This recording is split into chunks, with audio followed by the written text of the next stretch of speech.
The debate over what should happen to Tourism Minister Lindsay Grant continues, with some members of the public continue to call for his resignation.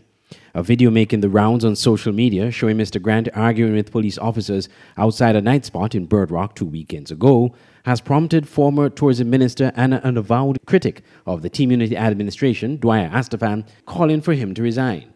He was speaking on his weekly radio commentary on Freedom FM recently. Mr. Astaphan said Mr. Grant's behavior towards the police officers is unbecoming of a public official. Another thing we can protest about is the continuing occupation of a ministerial post by Mr. Lindsay Grant. Nothing personal at all. The other night he threw a temper tantrum, and it seems that he's prone to that, and he threw it at a police officer outside of his son's bar at Bird Rock.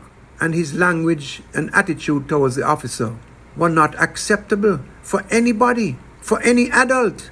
Worse so for a member of parliament and a minister of government.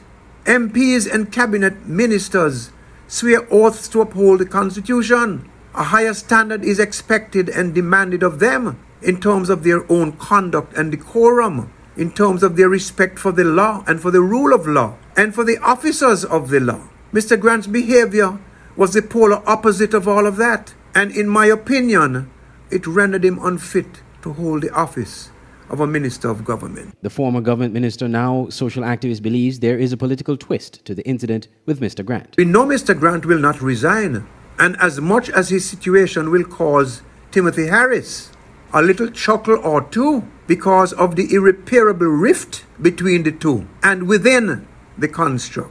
And as much as Harris wants Grant's downfall, and Grant wants Harris's downfall as well, Harris will not fire him. A related question, of course, is whether the police will prosecute Mr. Grant. And even if he is prosecuted and convicted, will he be then fired? That might make it more difficult on Dr. Harris not to fire him, which in itself could cause further fragmenting and friction within the construct, which is already a house built on sand.